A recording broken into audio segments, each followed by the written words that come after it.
They disguise her as a choir boy and move her into the monastery, and it worked for a while. She's also said to be a seductress with the habit of luring men to their ultimate demise, which can usually be found at the bottom of a river. Constance isn't looking for her kids. She's actively avoiding them. Hey guys! Welcome to According to the Lore. This is a brand new weekly deep dive into the folklore, mythology, legends, and genre tropes behind each episode of Supernatural. My name is Chloe, and I'm a writer dedicated to horror, science fiction, fantasy, and pretty much all things dark and bizarre. So, 20 years ago today, the pilot episode of Supernatural premiered on the WB. Created by Eric Kripke and starring Jensen Ackles and Jared Padalecki, this pilot episode was viewed by around 5.69 million people before, of course, blowing up and becoming the international smash hit that we all know and love today. Supernatural aired for 15 seasons, and during that time, it attracted a massive, dedicated fan base that is still going strong to this day. Seriously. The show ended in 2020, but there are still fan conventions dedicated to this show. Actors are still coming onto panels to talk about character development and plot points and to talk about their on-set experience. But most telling of all is that there are still people coming to this show fresh for the very first time, myself included. I didn't start watching this show until 2 or 3 years ago, but like so many of you, I was instantly hooked. And it's not really a mystery as to why. There are so many factors behind Supernatural's success. Of course, there's the compelling central story about two brothers traveling the country in a classic car, hunting monsters and saving people and stopping the apocalypse multiple times. There is the soundtrack filled with classic rock songs as well as the original score. There's the special effects, which are often really good and really interesting. But the most important factor behind Supernatural's success has to be Eric Kripke's original vision, brought on by his lifelong obsession with the supernatural, specifically urban legends. In his original series pitch from 2004, Kripke wrote, "This is X-Files meets Route 66. Two brothers, cruising the dusty back roads in their trusty 64 Mustang, battling things that go bump in the night. But much more than that, it's a show about an obsession of mine. Throughout the US, especially the middle where I'm from, we have folklore as uniquely American as baseball, as rich and varied as any world mythology, and almost nobody knows it. For instance, Robert Johnson sold his soul to the devil at an abandoned Mississippi crossroads to be the world's greatest guitarist, but he died violently, poisoned at age 26, screaming about hellhounds as he choked on his own blood. In the shadowy north woods of Minnesota lives a creature named the Wendigo. Translated from Native American, it means evil that devours. It feeds on human flesh. And even today, dozens of witnesses say it's very real. There are literally hundreds of these stories and legends and urban legends. There are dark and dangerous things out there in the corners of our country. So here's a show that travels the diverse highways and byways of supernatural America. Black woods, ghost towns, those tourist trap mystery spots. Really, a show about our country. The bloody, beating heart of America. So on that note, let's jump in. Our first episode of According to the Lore will, of course, be about the pilot episode of Supernatural, where we meet the characters, get some backstory, and are plunged headfirst into a world where ghosts, monsters, and demons run amok. So, grab your fake IDs, gas up the car, and buckle up. We got work to do. We open in Lawrence, Kansas in 1983, where the Winchester family is winding down for the night. Parents John and Mary tuck 6-month-old Sam and 4-year-old Dean into bed. It's just a normal night for this happy, young, all-American family. Or so they think. Later that night, activity on the baby monitor wakes Mary up. She goes to check on Sam and sees that John is already on it. But then noise from the TV brings her downstairs, where she sees John is asleep on the couch. Realizing that whoever was by her baby's crib was not her husband, Mary races back upstairs. And then her screams wake the real John up. When he runs into the nursery, he finds baby Sammy safe in his crib. But Mary, he finds sprawled out on the ceiling, bleeding from a gash in her stomach. As if that's not horrific enough, Mary is suddenly engulfed in flames. John grabs Sam and passes him to Dean and tells him to take his brother outside as fast as he can and not to look back. John meets them outside a moment later, takes both of his kids, and leads them further away. From the safety of their car, a 1967 Chevy Impala, the surviving members of the Winchester family can only watch in horror and confusion as their house burns, with Mary still inside. We fast forward 22 years. It's Halloween night, and the now adult Sam Winchester is getting ready for a night out with his girlfriend, Jessica Moore. Sam is in his final year at Stanford University. He has a full-ride scholarship, a high score on the LSAT, and an upcoming law school interview. He's also estranged from his family, and he also hates Halloween. After a night of responsible partying, Sam is awoken by the sound of someone breaking into their apartment. He goes to investigate, and he ends up fighting with the intruder before realizing who it is. It's Dean, and he needs Sam's help. Sam brushes him off at first, but then Dean utters the words that finally get his attention. Dad's on a hunting trip, and he hasn't been home in a few days. We learn that after the fire, John became obsessed with finding out the truth behind Mary's death. This obsession led to a life on the road, hunting every supernatural creature he could, and training Sam and Dean to do the same. While Dean accepted and embraced the hunter lifestyle, Sam yearned for a normal, safe life. John essentially disowned him when he started college. But family's family. Sam reluctantly agrees to help Dean look for their father. Their search leads them to a small town in California called Jericho, where local police are investigating the sudden disappearance of a young man named Troy, whose car was found on Sylvania Bridge. Posing as U.S. Marshals, Sam and Dean poke around the crime scene and learn that Troy's girlfriend Amy has been putting up missing flyers all over town. They also learn that Troy is far from the first man to have disappeared out of Jericho. An interview with Amy and her friend reveal a local legend. A woman was murdered out on Centennial Highway, and supposedly she's still there. She hitchhikes, and whoever picks her up disappears forever. Take me home. Sure, get in. Will you come home with me? Hell yeah. Sam and Dean do some research in the library. They come across a news article from 1981 about 24-year-old Constance Welch, who jumped from Sylvania Bridge and drowned in the water below. 1 hour before she jumped, Constance made a 911 call reporting that her 2 children accidentally drowned in the bathtub. That night, Sam and Dean return to the bridge. They see the ghost of Constance Welch and watch her jump from the bridge. And then the ghost hijacks the Impala and uses it to pursue Sam and Dean, forcing them to jump from the bridge as well. Don't worry, they're fine. They check into a motel and discover that John had booked a room there for the month. They go into his room and start going through his research, and they find that John came across the same article that they did about Constance. They also find that he had identified her as a woman in white. So why hadn't John destroyed the corpse and stopped the ghost? Dean gets arrested for impersonating law enforcement. Sam evades capture and goes to interview Joseph Welch to get more intel. Joseph tells Sam that Constance is buried in a plot behind their old house. He tells Sam that they had a happy marriage and that Constance was the love of his life. He did cheat on her, though.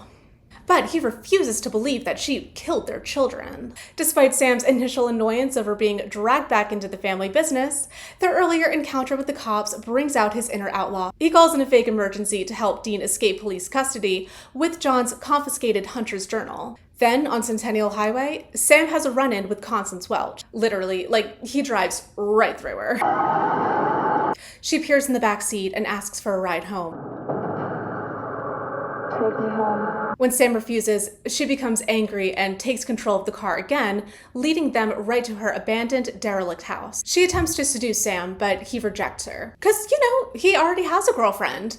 And also, Constance is a ghost. She forcibly kisses him to render him unfaithful, and then she digs her nails into his chest to kill him. But luckily, Dean appears with a shotgun. He shoots at her to distract her, and then Sam drives the car right through the house. Inside, Constance traps the brothers between pieces of furniture. But then, water starts flowing from the walls. Constance looks up and sees the ghosts of her children at the top of the stairs. They rush to her, and they drag her screaming through the floorboards right in the very spot where she had drowned them.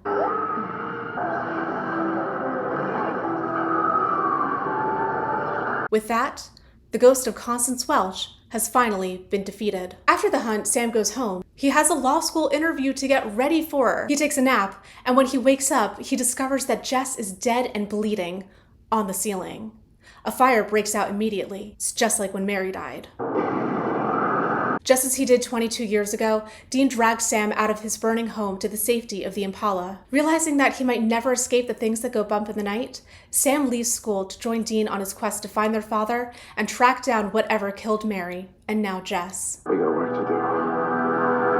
This episode was written by Eric Kripke and directed by David Nutter, with cinematography by Aaron Schneider. Special effects makeup was done by Ed French, and non-makeup special effects were done by Buck Aarons and Paul J. Lombardi. The pilot stars Jared Padalecki as Sam Winchester, Jensen Ackles as Dean Winchester, Adrienne Palicki as Jessica Moore, and Jeffrey Dean Morgan and Samantha Smith as John and Mary Winchester, respectively. The ghost of Constance Welch was played by Sarah Shahi. For a complete list of everyone who worked on the pilot, both cast and crew, check out the IMDb link in the caption below. The very first monster that we get up close and personal with in Supernatural is the Woman in White, also known as the White Lady. The Woman in White is a ghost, and in the world of Supernatural, her specific ghost subtype is a vengeful spirit. When Sam interviews Joseph Welch, he outlines the lore of the Woman in White, noting that sometimes she's called a weeping woman. Sam says that she's been seen for hundreds of years in countless places across the globe. He says that they're all different women, but they all share the same story. Their husbands were unfaithful to them, and in a fit of temporary insanity, they kill their children, and then when they realize what they've done, they kill themselves. Now her spirit is cursed, and she haunts waterways and back roads, and if she finds a man who is unfaithful, she kills him, and that man is never seen again. This is actually a really good outline of the real-life lore behind the Woman in White. As Sam points out, these legends have existed for hundreds of years and are present in many countries around the world, and they all share certain similarities. Mainly that the ghost is female, she wears a white dress, and she's associated with loss, betrayal, unrequited love, and tragic deaths. Another commonality is that a lot of the times these legends are associated with an actual person, rather than just being an ambiguous ghost. In some folkloric traditions, she's a seductress, but in others, she's a death omen. In the Nuttall Encyclopedia, for example, she's listed as the White Lady, and is described as a lady dressed in white fabled in popular medieval legend to appear by day as well as by night in a house before the death of some member of the family. In some legends, the Woman in White is a ghost that can be summoned. We'll revisit that topic in another video, as well as the topic of death omen ghosts as well as seductive ghosts. I do also want to point out that the concept of a female ghost wearing white extends beyond the confines of the Woman in White folklore that we'll be discussing today. The white dress, and specifically the white nightgown, is a motif in and of itself, especially in the context of the horror genre. I'll probably make a separate video at some point just about the white dress because there's just so much to unpack there. Woman in White legends frequently involve a woman who is betrayed by her husband or her fiancé and then dies a violent death. But sometimes there's not a preceding betrayal, just heartbreak and loss. For example, there's the legend of the White Lady who haunts Montmorency Falls in Quebec, Canada. In that story, a young French-Canadian woman named Mathilde Robin was engaged to the love of her life, Louis Tessier, and the two would frequently meet at the top of Montmorency Falls. In 1759, Louis died in combat during the Battle of Beauport. Grief-stricken, Mathilde put on her wedding dress, climbed to the top of Montmorency Falls for the last time, and jumped to her death. They say that on the full moon, her spirit can be seen near the waterfall.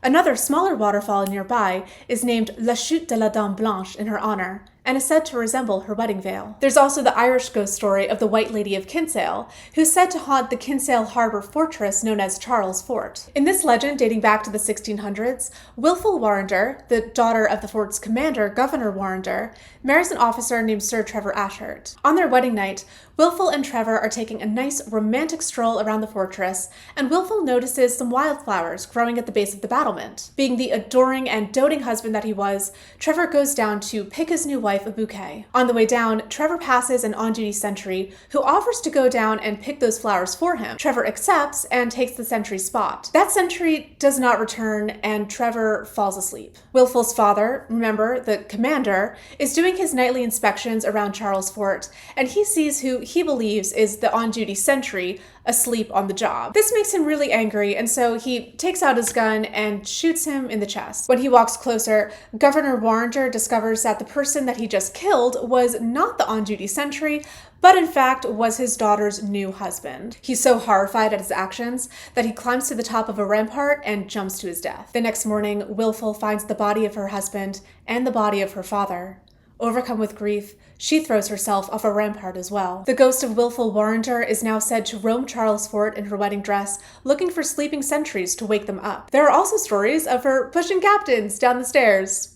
There are also Women in White legends where the woman in question was murdered, like in the Estonian legend of the White Lady of Haapsalu. In this legend, a priest living in the monastery of the castle of Haapsalu falls in love with a maiden from a nearby village. She returns the feelings, but they can never be together. Mostly because the priest did take that vow of chastity, but also because women were not allowed in the monastery. Like, at all. Still, love cannot be stopped, and so they come up with a plan to be together. They disguise her as a choir boy and move her into the monastery.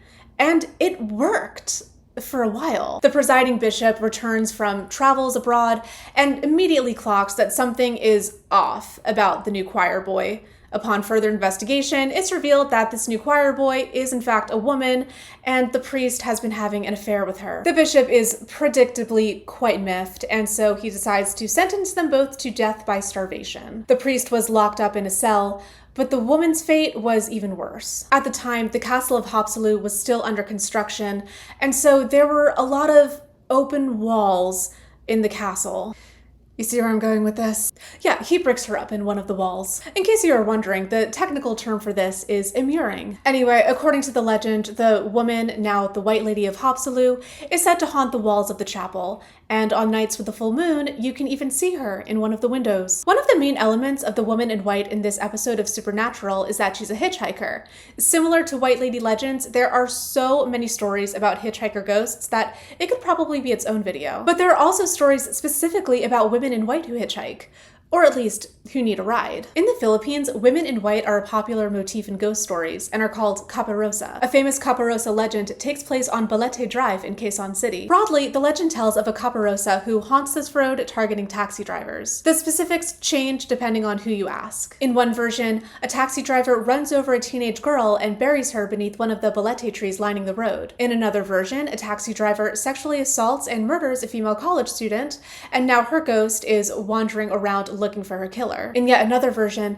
the caparosa was a woman who was abused and ultimately killed by her own family, and now her spirit is seeking help from drivers passing through. Interestingly enough, in some Filipino folklore, balete trees are a hotbed of supernatural activity, including being the home of tree demons known as kapre. There's also a superstition about not bringing a balete plant into someone's house because it's an invitation for ghosts. In India, in Delhi cantonment, there's an urban legend about a woman wearing a white sari who asks drivers for rides, and if they refuse, she follows the car, and she's able to keep up no matter how fast that car is going. In Dallas, Texas, the legend of the Lady of White Rock Lake is famous local lore about a woman wearing a white dress appearing on the side of the road, completely drenched, asking drivers for a ride home. When the driver agrees to give her a lift, she gets into the back seat and then disappears on the way to her house, leaving behind a puddle of water. The story dates back to the 1930s and of course has several different versions. In one, the woman drowns in a boating accident, and in another, she dies by suicide, and in another, she dies in a car accident where her car crashes into the lake. Sometimes she doesn't ask for a ride at all. She just appears in the back seat. There's also an account from the 1950s that I absolutely love, where the witnesses, or alleged witnesses, were executives at Neiman Marcus, which was founded in Dallas, Texas, and they said that the woman's dress was beautiful and that she, quote, certainly got it from the store. The store being, of course, Neiman Marcus. The other main element of Supernatural's woman in white, Constance Welch, is that she killed her children after discovering her husband's infidelity. Women killing children, especially their own children, is something that's present in a lot of mythology and folklore, and so we'll be revisiting this subject several times over the course of the series. But in the specific context of a woman in white who kills her children, we obviously need to talk about one of the most famous, if not the most famous, women in white, La Llorona. The legend of La Llorona started in Mexico in the 1500s and is often told throughout Central America as well as the northern regions of South America. The name La Llorona literally translates to the weeping woman. Of course, this legend has quite a few variations, but most of them seem to follow a similar script. So we have this beautiful young woman who marries a rich man and she has 2 children with him and everything is fantastic. And then she discovers that her husband is cheating on her. So then, blinded by her heartbreak and her rage and her sadness, she takes their 2 children and drowns them in a river. And then when she realizes what she has done, she drowns herself. Because of her grave sin, she's not allowed to enter heaven, and she's also not allowed to be in hell. Instead, she's condemned to purgatory. So she wanders forever, searching for her lost children and wailing in grief. In some versions of the story, the children are illegitimate and she kills them because her lover rejects her. Oftentimes, La Llorona is cast as a boogeyman figure and is invoked by parents as a method to scare their children into good behavior. She's also said to be a seductress with the habit of luring men to their ultimate demise. which can usually be found at the bottom of a river. And La Llorona is not the only woman in white to have drowned her children. The White Lady of Pond Bank in Franklin County, Pennsylvania, is said to be the ghost of a woman who drowned her baby and herself in a pond in the woods. In some versions of this story, the White Lady of Pond Bank occasionally takes a break from her very busy schedule of haunting the woods to appear in front of moving cars, which of course causes accidents when the drivers swerve to avoid her. There's also a version of this story that's wildly different, and that is that the woman had her baby out of wedlock, was run out of town, and she and her baby got caught on railroad tracks, and she died trying to save her. Rochester, New York has its own woman in white with a dead child backstory.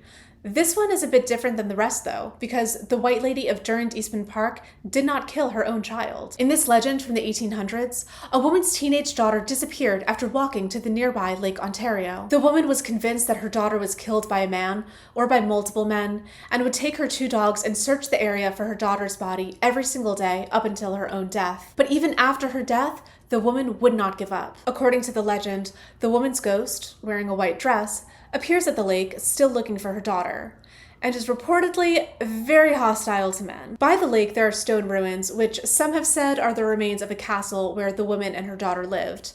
In reality, though, this is not the case. The ruins are the remains of a dining hall which used to serve visitors coming to Lake Ontario. Nevertheless, in 2023, the William C. Pomeroy Foundation put up a sign in front of the ruins reading, "The White Lady, grieving woman's ghost and her wolf-like hounds appear in the night mist, searching this roadside for her lost daughter." The depiction of a woman in white in this episode of Supernatural is honestly kind of perfect. We of course have the base characteristics of a female ghost associated with tragedy wearing a white dress, and we also have elements drawn from existing lore. Like the White Lady of Pond Bank and La Llorona, Constance Welch drowned her children and then drowned herself. Like La Llorona, the murder-suicide was preceded by her husband's infidelity. Like the White Ladies of Kinsale and Montmorency Falls, Constance didn't just drown herself, she threw herself from a high place into a natural body of water. Like the White Lady of Durand Eastman Park, Constance targets men, and like certain versions of La Llorona, plus hundreds of other ghost stories, her MO includes using her feminine wiles. And similar to the White Sari Lady from Dili, and the Lady of White Rock Lake from Dallas, and the Caparosa haunting Balete Drive, Constance is a hitchhiker. We also have a small detail that I love, and that this is a legend that already has more than one version, even though the story is fairly recent. The young woman who told Sam and Dean about the legend to start with said that the ghost was a murder victim who was killed out on Centennial Highway. She doesn't mention a bridge, and she also doesn't mention children. If Sam and Dean had asked more locals about the legend, at least one would probably tell a version that was closer to the truth. Or they would just straight up tell them the true story. Because Constance didn't exist a century ago. She died in 1981. Something else that I really enjoyed about this episode's Woman in White is the deviation from the searching for her dead children trope. Constance isn't looking for her kids. She's actively avoiding them. So why was the Woman in White chosen to be the first featured creature on Supernatural? Probably because these are legends that are so familiar to so many people, not just in the United States, but throughout the world. In the US alone, there are hundreds, if not thousands, of Women in White stories. Pretty much everyone has heard at least one in their life, and so it just makes sense to introduce a new show with something that's already so recognizable. Using a White Lady legend is also a great and straightforward way to show Sam and Dean's research and investigation process. Once they hear the local legend about a violent roadside death and a hitchhiker ghost, they're able to narrow down what they're looking for. The first thing that Dean looks for is reports of a murdered woman out on Centennial Highway. When that search yields nothing, Sam broadens it to include suicides, which of course leads to Constance Welch. We also see a bit of John's research, and we see that he's pulled reports of missing men from the last few decades and has looked for commonalities between the victims. The research in this episode is fairly straightforward, but it also gives us, the viewer, the first glimpse into the methodology behind each hunt. This establishes that in the world of Supernatural, hunting isn't just about strength and stamina and gunslinging. No. Hunters have to be smart and meticulous. They have to be willing to take creative liberties with the law if it means saving people, while simultaneously floating under the cops' radar. We'll get more into the legal minefield of monster hunting in future videos. The choice of having a ghost as the first monster is also interesting because it establishes that in this world, ghosts can be defeated by destroying the remains of the person it's attached to. But sometimes you need a plan B. Women in in white, or white ladies, are just one of the many kinds of spirits that we'll be learning about here on According to the Lore. And of course, we won't just be talking about ghosts. We'll be going over other things like monsters, demons, angels, psychic abilities, cryptids, urban legends, and classical mythology. Sometimes we'll also be talking about genre tropes because Supernatural uses a lot of them over the course of the series. If you've reached the end of this video, thank you so much for watching. If you had fun and you want to watch more deep dives into the lore behind Supernatural, please remember to hit that like button, subscribe to my channel, and turn those notifications on. I'll be here with a new video every week. Also, if you've had any encounters with the woman in white, or if your hometown has its own woman in white legend, please share it in the comments. I would love to hear about it, and I'm sure that others would too. In our next video, we'll be talking about the monster that the Winchesters face in season 1, episode 2. It's kind of a scary one, and there's a lot to go over, so I hope to see you there. In the meantime, stay safe and stay alert. We never know what's hiding in the dark. Monsters, demons, angels, psychic abilities, cryptids, urban legends, classical